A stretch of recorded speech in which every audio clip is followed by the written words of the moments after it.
இந்த வீடியோவில் என்ன பார்க்க போகிறோம்னா, தமிழ் மூலிமா எப்படி இங்கிலீஷ் ஈஸியாக பேசுகிறது அதுதான் இந்த வீடியோவில் பார்க்க போகிறோம். ஓகே, ஃபஸ்ட்டு அவர் நேற்று சென்னையில் இருந்தார். அது எப்படி சொல்லலாம்? He was in Chennai yesterday. ஒரு வருஷத்துக்கு முன்னாடி அவர் டீச்சராக இருந்தார். அது எப்படி சொல்லலாம்?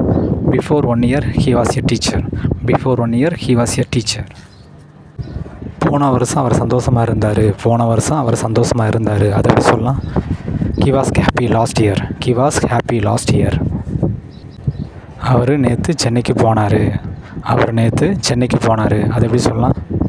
He went to Chennai yesterday. அவர் நேற்று சென்னைக்கு போயிட்டு இருந்தார். அதை எப்படி சொல்லலாம்? He was going to Chennai yesterday. அவர் ஒரு வருஷத்துக்கு முன்னாடி சென்னை போயிருந்தார்.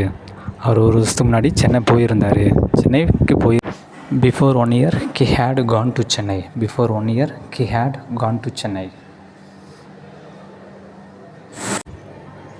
அவர் 2 வருஷமாக மாதத்துக்கு ஒரு டைம் சென்னைக்கு போயிட்டுருந்தார். அது எப்படி சொல்லலாம்? Monthly once he had been going to Chennai for 2 years. இந்த வீடியோ உங்களுக்கு ரொம்ப யூஸ்ஃபுல்லாக இருக்குன்னு நம்புறேன். யூஸ்ஃபுல்லாக இருந்தால் லைக் பண்ணுங்கள், சப்போர்ட் பண்ணுங்கள், ஃபாலோ பண்ணுங்கள். தேங்க்யூ.